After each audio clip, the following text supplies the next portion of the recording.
mga hinirang, masayang nagdiriwang.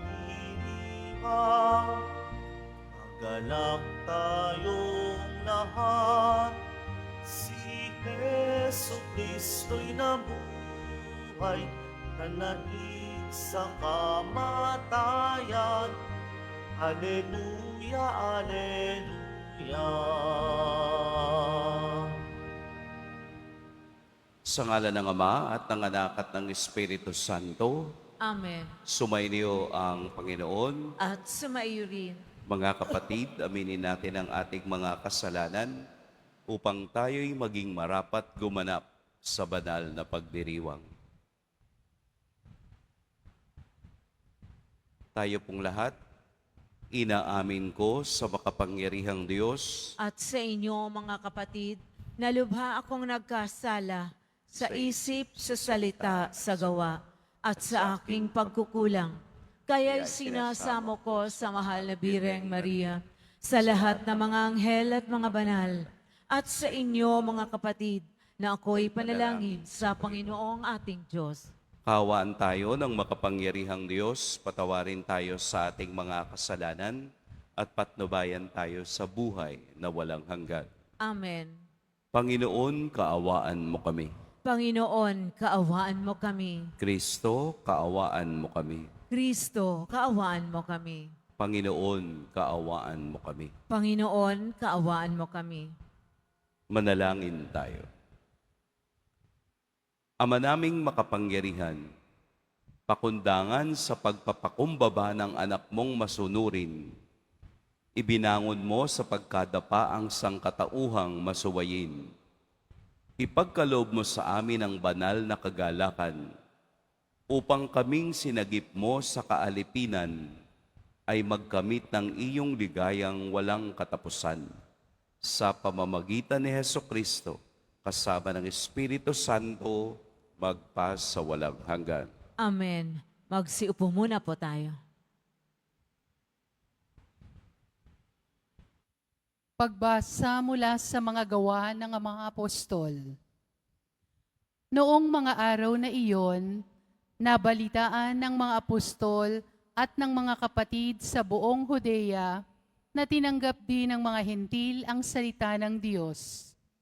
Kaya't nang umahon si Petro sa Jerusalem, siya'y pinuna ng mga kapatid na Hudyo. Nakituloy ka na sa mga hentil at nakisalo sa kanila. Sabi nila, kaya't isinaysay sa kanila ni Pedro ang buong pangyayari buhat sa pasimula. Nasa lungsod ako ng Jope at nananalangin na magkaroon ako ng pangitain. Mula sa langit ay inihugos ko sa kinaroroonan ko ang isang tila malaking kumot na nakabitin sa 4 na panulukan. Pinagmasdan ko itong mabuti at nakita ko roon ang lahat ng uri ng hayop. Lumalakad at gumagapang sa lupa, pati maiilap at mga lumilipad sa himpapawid. At narinig ko ang isang tinig na nagsabi, "Tumindig ka, Pedro, magpatay ka't kumain." Subalit sinabi ko, "Hinding-hindi ko po magagawa iyon, Panginoon. Hindi ako kumakain ng anumang bagay na itinuturing na marumi o di karapat-dapat." Muli kong narinig ang tinig mula sa langit, "Huwag mong ituring na marumi ang mga nilinis ng Diyos." 3 ulit na nangyari ito at pagkatapos ay binatak ng pataas sa langit ang mga bagay na iyon. Nang sandali ring iyon, dumating sa bahay na tinutuluyan ko ang 3 lalaking sinugo sa akin buhat sa Cesarea. Sinabi sa akin ng Espiritu na huwag akong mag-atubiling sumama sa kanila. Sumama rin ako sa akin ang 6 na kapatid na ito at pumasok kami sa bahay ni Cornelio. Isinalaysay niya sa amin na nakakita ng isang anghel na nakatayo sa loob ng kanyang bahay at sinabi sa kanya, magpasugo ka sa Hope at ipasundo mo si Simon na tinatawag ding Pedro. Sasabihin niya sa iyo ang tungkol sa ikaliligtas mo at ng iyong sambahayan. Nagsisimula pa lamang akong magsalita, ay bumaba na sa kanila ang Espiritu Santo gaya ng pagkababa nito sa atin noong una. At naalala ko ang sinabi ng Panginoon. Si Juan ang nagbibinyag sa tubig, ngunit bibinyagan kayo ng Espiritu Santo. Kung binigyagan sila ng Diyos na kaloob na tulad na ibinigay niya sa atin nang manalig tayo sa Panginoong Hesukristo, sino akong hahadlang sa Diyos? Nang marinig nila ito, tumigil na sila sa pagpuna at sa halip ay nagpuri sa Diyos. Kung gayon, sabi nila, ang mga hentil may bininyagan din ng pagkakataong magsisit, magbagong buhay upang maligtas. Ang salita ng Diyos. Salamat sa Diyos. Aking kinasasabikan ang Diyos na nabubuhay. Aking kinasasabikan ang Diyos na nabubuhay. Kung paanong yaong batis ang hanap ng isang usa, gayon hinahanap ang Diyos ng uhaw kong kaluluwa. Aking kinasasabikan ang Diyos na nabubuhay. Nananabik ako sa Diyos, Diyos na buhay, walang iba. Kailan kaya maaaring sa harap mo ay sumamba? Aking kinasasabikan ang Diyos na nabubuhay. Ang totoo't ang liwanag, buhat sa iyo ay makamtan, upang sa Siyon ay mabalik sa bundok mong dakong banal, sa bundok mong pinagpala at sa templo mong tirahan. Aking kinasasabikan ang Diyos na nabubuhay.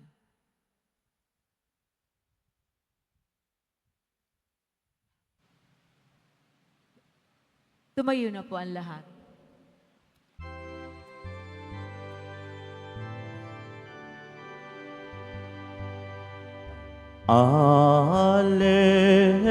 Alleluia, Alleluia,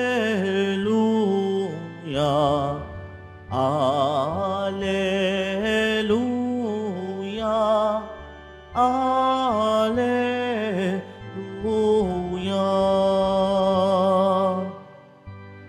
Ako'y pastol na butihin, kilala kong tupang akin. Ako'y kilala nilalhin. Alleluia, Alleluia, Alleluia, Alleluia.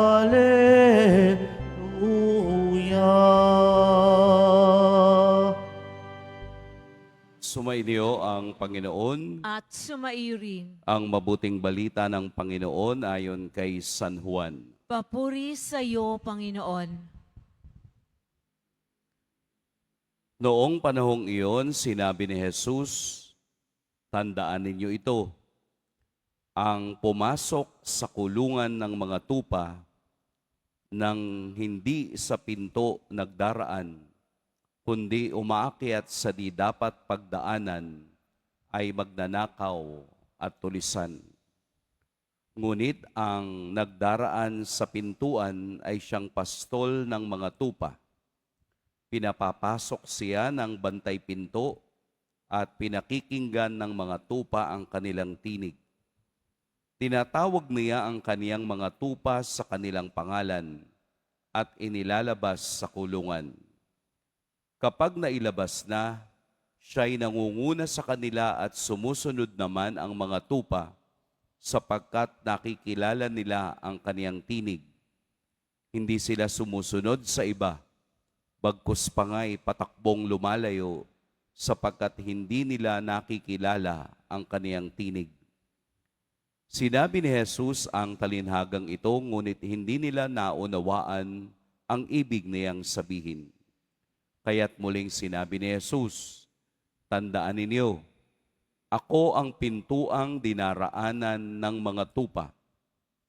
Ang mga nauna sa akin ay mga magnanakaw at mga tulisan, ngunit hindi sila pinakinggan ng mga tupa. Ako ang pintuan. Ang sinumang pumapasok sa pamamagitan ko'y maliligtas. Papasok siya't lalabas at makatatagpo ng pastulan.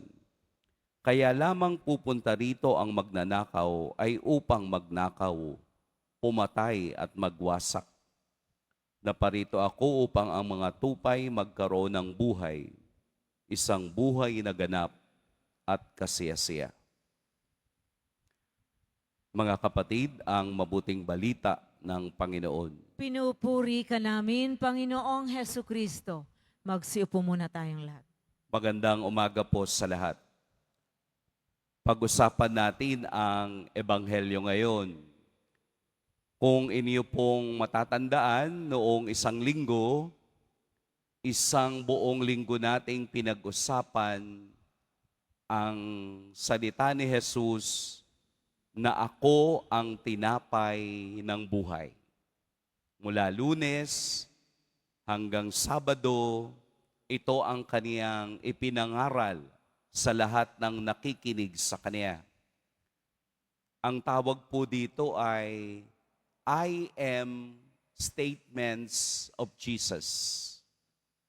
Ako ay na mga pananalita ni Jesus.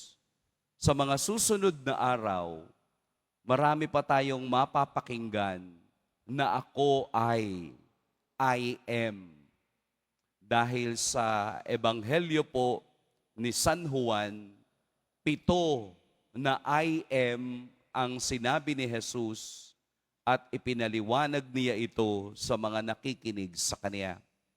Bakit kaya po napakahalaga ng salitang I am? Dahil sa mga Hudyo, walang pwedeng gumamit ng salitang ito kung hindi ang Diyos. Kaya sila ay medyo nako-confuse.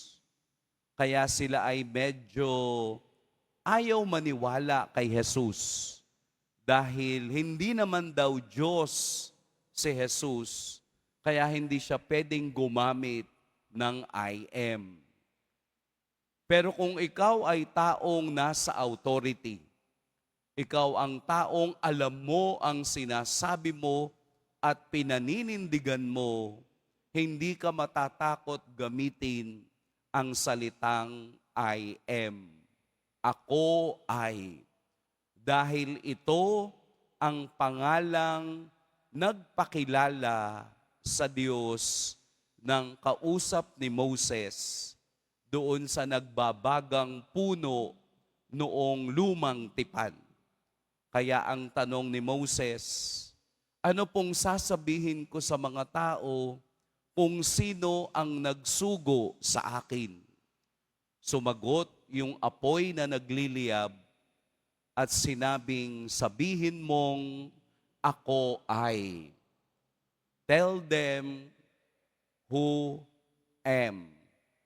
Kaya po si Jesus bilang Diyos ay gumagamit ng salitang I am dahil siya'y punong-puno ng pagka-Diyos at nasa authority upang gamitin ito. Ngayong linggo, simula po kahapon, isang I am na naman ang ating napakinggan. Ano po iyon? Ako ay mabuting pastol. I am the good shepherd. Pwedeng sabihin, I am the shepherd. Ako ang pastol, pero may nakalagay na adjective. I am the good shepherd. Bukod sa adjective, meron pang definite article na the. I am the good shepherd. Ibig sabihin, wala nang iba pang mabuting pastol kung hindi siya. At kung may mabuting pastol, may masamang pastol. Imbis na akayin ang tao sa katotohanan, ililigaw ito dahil ito ang kaniyang gusto. Ang ilayo ang tao sa tunay na daan patungo sa Diyos. Ngayon naman po, ako ang pintuan na dinaraanan ng mga tupa. Kasi po noong panahon na yon, ang mga kulungan ng tupa ay usually pa-square. At sa gitna po noon or sa gilid ay bukas. Kapag ikaw ay pastol, wala pong pintuan yon. Walang saraduhan. Ang pastol ay doon natutulog sa may pinto upang bantayan ang kaniyang mga tupa. Sa talinhagang ginamit ni Jesus, ipinapakita niyang siya ang pintuan. Ang lahat ng mga tupang dumaraan doon ay siguradong ligtas at makapagpapahinga. Ang pintuang dinaraanan ng tupa ay iisa lamang. One entrance, one exit. At itong talinhaga na ginamit ni Jesus. Si Jesus lamang ang pintuang ating daraanan patungo sa Ama. Si Jesus lamang ang pintuang ating daraanan patungo sa kalangitan. Dahil ang mga magnanakaw at tulisan ay hindi dumadaan sa pinto, bagkus sila'y umaakyat doon sa pader na kulungan upang patayin at kainin ang mga tupang inaalagaan. Mayroon pong isang American writer. Nakalimutan ko po yung pangalan ng writer. Ganun po talaga siguro kapag nagkakaedad. Pero hindi ko makakalimutan yung part na kaniyang sinulat. Ang libro ay In the Footsteps of the Master. Maganda yung libro niya, In the Footsteps of the Master. Siya daw ay pumunta ng Israel at tiningnan niya ang pamamaraan ng pamumuhay ng mga pastol. Yun daw po palang mga pastol ay kilala niya yung kaniyang mga tupa. Meron daw na 2 pastol, iisa yung kulungan. Kaya pinagsasama-sama lang nila sa gabi yung lahat ng mga tupa doon sa iisang kulungan. Pagdating ng umaga, yung pastol tatayo sa malayo at siya ay sisigaw at ang lahat ng mga tupang sa kanya ay nagiging aktibo at lumalapit sa kanya.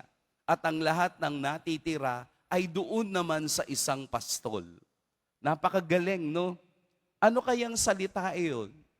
So kapag ikaw ay mayroong relasyon sa mga pastol, ang tinig mo ay kilalang kilala nila. Hindi maliligaw ang mga tupa kapag laging may giya o guide kahit saan man pumunta ang pastol.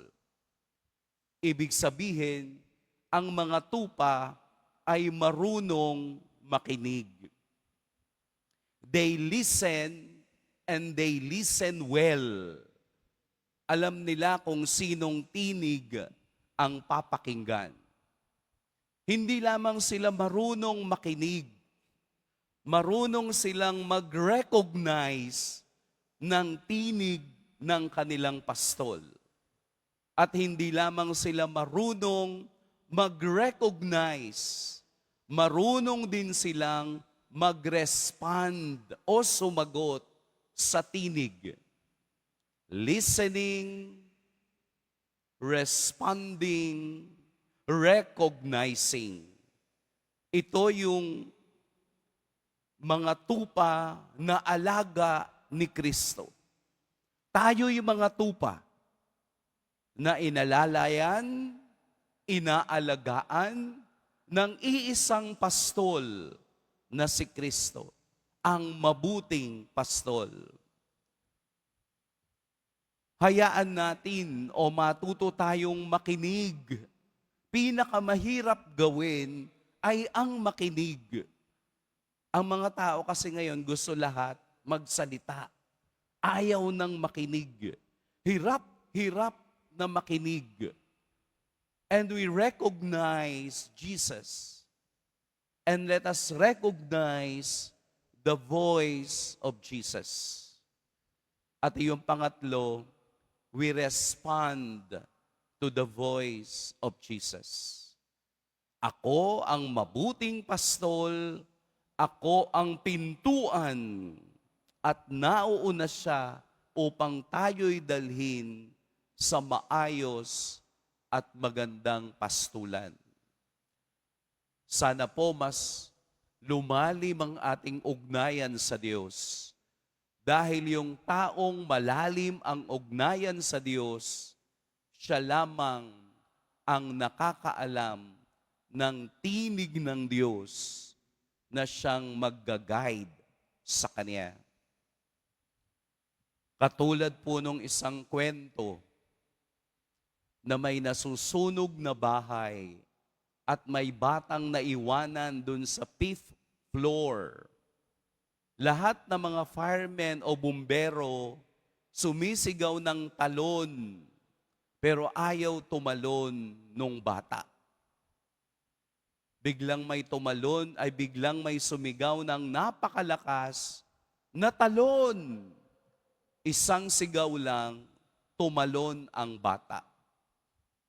Kaya tinanong ng mga firemen o bumbero, kanina po kami sigaw ng talon, ayaw tumalon. Sino po ba kayo? Isang beses lang kayong sumigaw, tumalon na agad yung bata. Ako po yung tatay. Ako po yung tatay nung bata. Anong lesson? Yung bata na recognize yung boses ng kaniyang tatay. Kaya siya'y nagtiwala ng pagtalon dahil kilala niya at alam niya na ang boses na yon ay hindi siya ikapapahamak.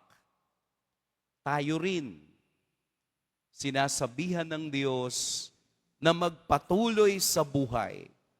At ang tinig na yon ang ating magiging kasangkapan upang magtiwalang mabuhay pa at magpatuloy hanggang kaharian. Ngayong araw na to, tahimik ang mga boses na maiingay ng 40 araw. Sila ngayon ay nagdarasal. Bakit? Dahil ang ingay nila na serbisyong totoo ang ibibigay ko kung ako'y inyong iboboto. Diba? No? Puro serbisyo. Ang naririnig mo, puro magagandang tinig. Puro magagandang pangako. Pagkatapos kaya nito, maririnig pa ba natin ang kanilang tinig? Hindi natin alam.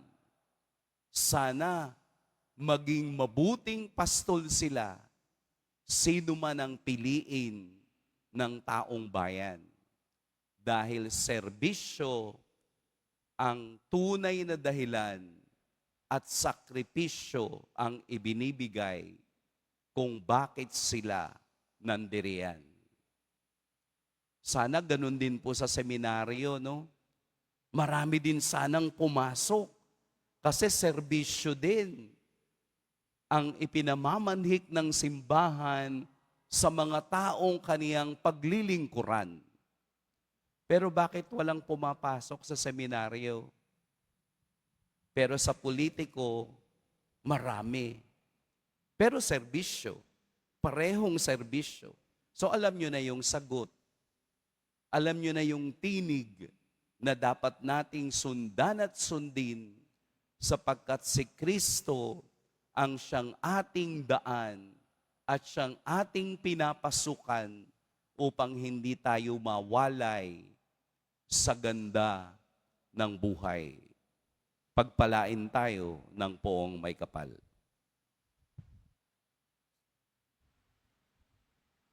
Tumayo na ba lahat?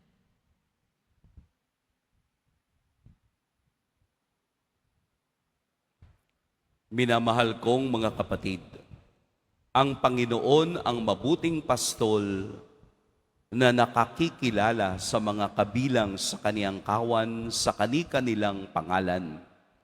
Ialay natin ang ating mga panalangin sa Diyos na taglay ang pagtitiwala sa kaniyang pag-ibig sa atin. Banal na pastol, panatilihin mo kami sa iyong pangangalaga. Banal na pastol, panatilihin mo kami sa iyong pangangalaga. Ang Santo Papa, ang pastol na hinirang ng Diyos, naway gabayan tayo sa matuwid na daan, manalangin tayo. Banal na pastol, panatilihin mo kami sa iyong pangangalaga. Ang mga mananampalatayang Kristiyano, naway maging iisang kawan na nasa pangangalaga ng iisang pastol, manalangin tayo. Banal na pastol, panatilihin mo kami sa iyong pangangalaga. Ang mga kabataan, naway magkaroon ng buhay at lubos na magkaroon nito sa pamamagitan ng katapatan sa mabuting pastol, manalangin tayo. Banal na pastol, panatilihin mo kami sa iyong pangangalaga. Ang mga may sakit at mga nagdurusa, naway magtiwala kay Jesus, ang mabuting pastol na dumating upang iligtas ang mga nawawalang tupa, manalangin tayo. Banal na pastol, panatilihin mo kami sa iyong pangangalaga. Ang mga yumao, naway makapasok sa pintuan ng kulungan ng mga tupa at magdiwang kasama ng pastol at bantay ng kanilang mga kaluluwa, manalangin tayo. Banal na pastol, panatilihin mo kami sa iyong pangangalaga. Amang lubos sa kabutihan, ginagabayan mo kami sa matuwid na daan. Ang iyong anak ay laging nasa aming tabi upang kami ay patnubayan.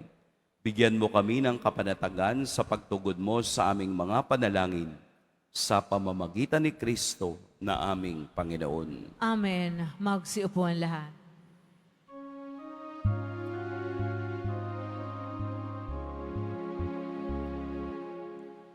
Alleluia.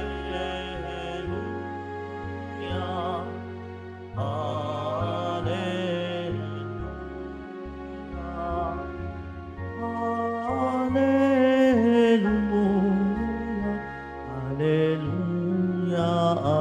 Alleluia.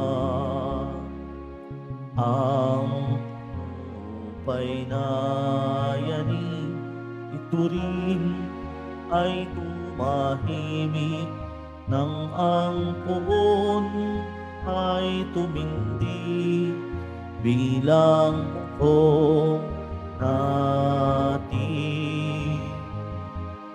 Alleluia. Alleluia. Alleluia. Alleluia. Alleluia. Magsitayo ang lahat. Manalangin kayo mga kapatid upang ang paghahain natin ay kalugdan ng Diyos amang makapangyarihan. Tanggapin nawa ng Panginoon itong paghahain sa iyong mga kamay sa kapurihan niya at karangalan sa ating kapakinabangan at sa buong sambayanan niyang banal. Ama naming lumikha, tanggapin mo ang mga alay ng iyong sambayanang natutuwa Ang pagkabuhay ng iyong anak na niloob mong aming ikatuwa ngayon ay papabungahin mo ng galak na manatili sa amin habang panahon sa pamamagitan niya kasama ng Espiritu Santo magpasawalang hanggan. Amen. Sumainyo ang Panginoon. At sumaiyo rin. Itaas sa Diyos ang inyong puso at diwa. Itinaas na namin sa Panginoon. Pasalamatan natin ang Panginoong ating Diyos. Marapat na siya ay pasalamatan. Ama naming makapangyarihan, tunay ngang marapat na ikaw ay aming pasalamatan. Ngayong ipinagdiriwang ang paghahain ng Mesiyas, ang maamong tupa na tumubos sa aming lahat. Siya'y talagang maaasahan at ang katapatan niya sa pananagutan ay siyang bumago sa dating pamumuhay sa sangkatauhang namihasa sa pagkasalawahan. Ang dangal ng tao ay ganap na itinampok upang mamana namin sa pakikipagkapatid kay Jesus. Kaya kaisa ng mga anghel na nagsisiawit ng papuri sa iyo, nang walang humpay sa kalangitan, kami nagbubunyi sa iyong kadakilaan. Santo, Santo, Santo, Panginoong Diyos ng mga hukbo, napupuno ang langit at lupa ng kadakilaan mo, o sana sa kaitaasan. Pinagpala ang naparirito sa ngalan ng Panginoon, o sana sa kaitaasan. Lumuhod po tayo. Ama naming banal, ikaw ang bukal ng tanang kabanalan. Kaya't sa pamamagitan ng iyong Espiritu, gawin mong banal ang kaloob na ito upang para sa amin maging katawan at dugo ng aming Panginoong Hesukristo. Bago niya pinagtiis ang kusang loob na maging handog, hinawakan niya ang tinapay, pinasalamatan kaniya, pinaghati-hati niya iyon, iniabot sa kaniyang mga alagad at sinabi, "Tanggapin ninyong lahat ito at kanin. Ito ang aking katawan na ihahandog para sa inyo."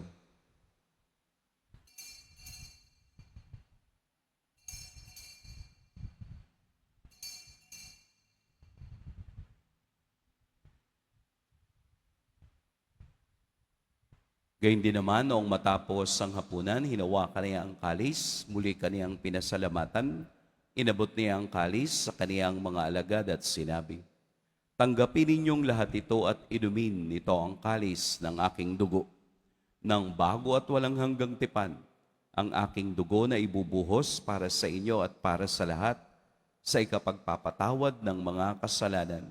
Gawin ninyo ito sa pag-alala sa akin."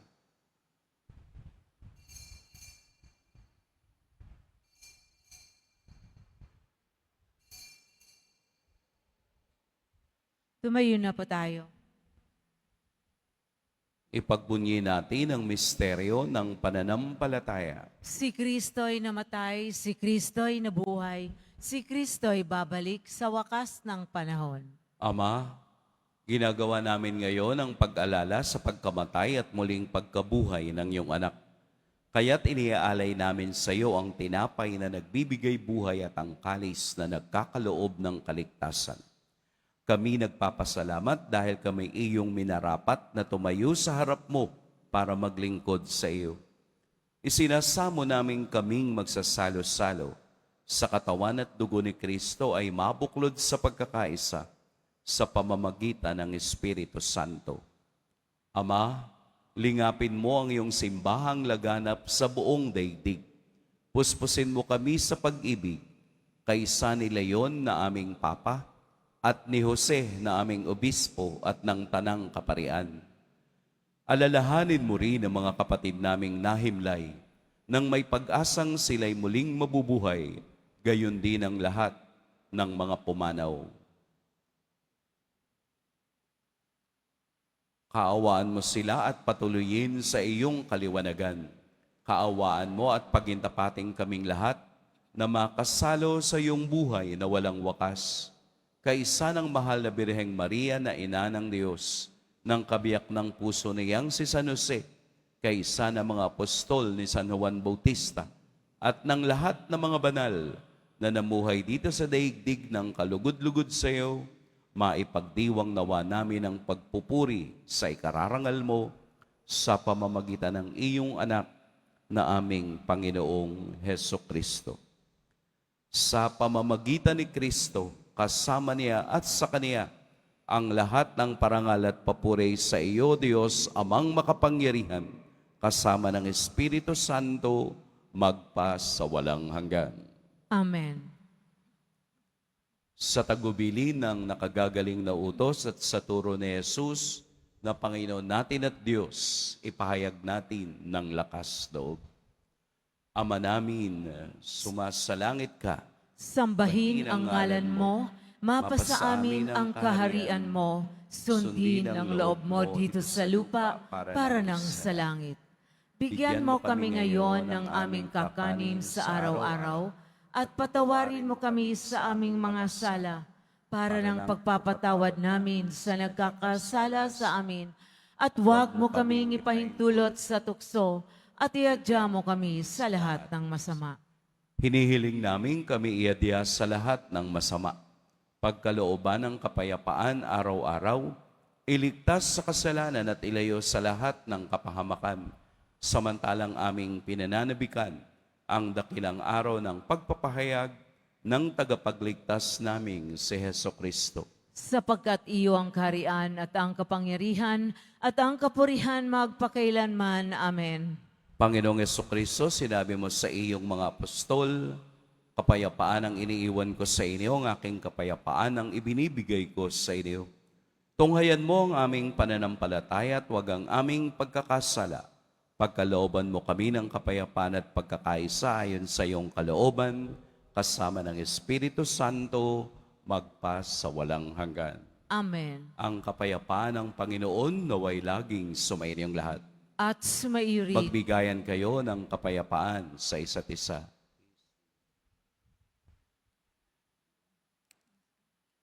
Kordero ng Diyos na nag-aalis ng mga kasalanan ng sanlibutan, maawa ka sa amin. Kordero ng Diyos na nag-aalis ng mga kasalanan ng sanlibutan, maawa ka sa amin. Kordero ng Diyos na nag-aalis ng mga kasalanan ng sanlibutan, ipagkaloob mo sa amin ang kapayapaan. Lumod po ang lahat. Narito si Jesus, ang ating mabuting pastol. Ito ang kordero ng Diyos. Ito ang nag-aalis ng mga kasalanan ng sanlibutan. Mapapalad ang inaanyayahan sa kaniyang piging. Panginoon, hindi ako karapat-dapat na magpatuloy sa iyo, ngunit sa isang salita mo lamang ay gagaling na ako.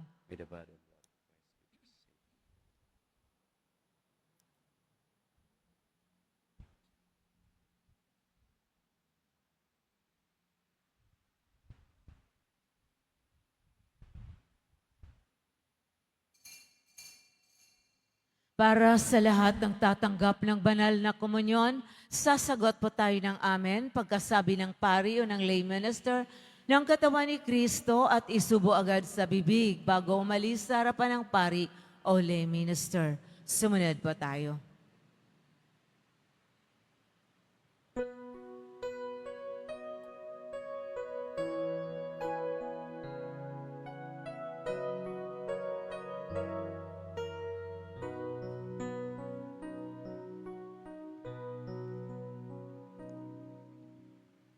Ang mamatay sa sarili ay mabubuhay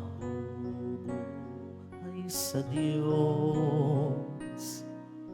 Siya'y larawan ni Kristo, ang ating mabuting pastol. At Kanyang iniaalay ang sarili ng buhay sa lubod at kabutihan ng minamahal niyang kapwa.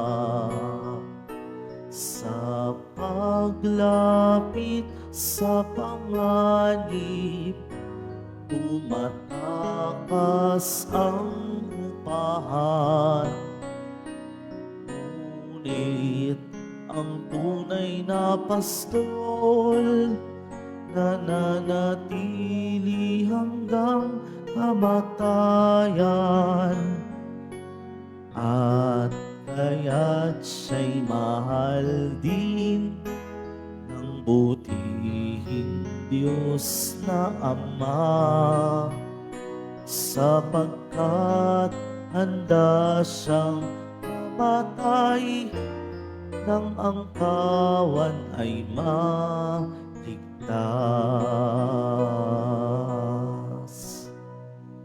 Mga kadeboto, mabibili pa rin po sa ating parish office ang Nazareno Images, Nazareno Medallion, at Nazareno Novena and Prayer Booklet in English or Tagalog. Pagkatapos ng misa, wiwisikan po ang lahat ng banal na tubig. Pinakikiusapan ng lahat na manatili lamang muna sa inyong mga lugar. Sa Quezon Boulevard o sa Plaza San Juan lamang ang labasan ng lahat. Sumunod po tayo. Maraming salamat po sa inyong pagdalaw at pagsisimba sa Basilica Minor at Pambansang Dambana ni Jesus Nazareno. Tumayo na po tayo.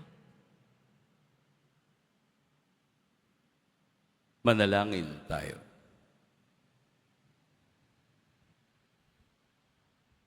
Ama naming mapagmahal, tunghayad mo at lingapin ang iyong sambayanan na minarapat mong makinabang sa piging na pangmagpakailanman.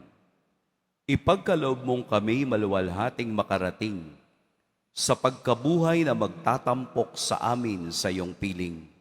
Sa pamamagitan ni Hesukristo, kasama ng Espiritu Santo, magpas sa walang hanggan. Amen. Sumainyo ang Panginoon. At sumayuri. Yumuko kayo para sa pagbabasbas. Mahal na poong Jesus Nazareno, inihayag mo sa pamamagitan ng krus ang walang maliw na pag-ibig ng Diyos sa sangkatauhan. Pakinggan mo po ang kahilingan, lalo na para sa mga nangangailangan ng iyong tulong at awa.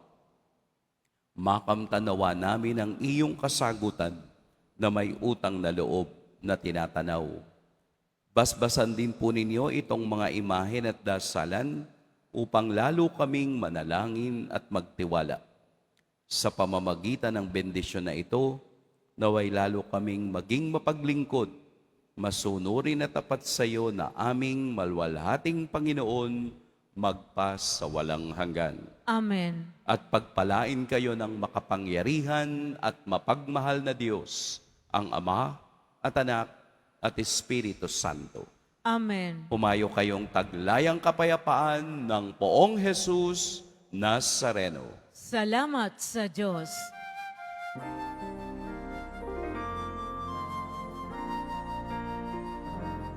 Nuestro Padre Jesus Nazareno, sinasamba ka namin. Pinipintuho ka namin, aral mo ang aming buhay at kaligtasan.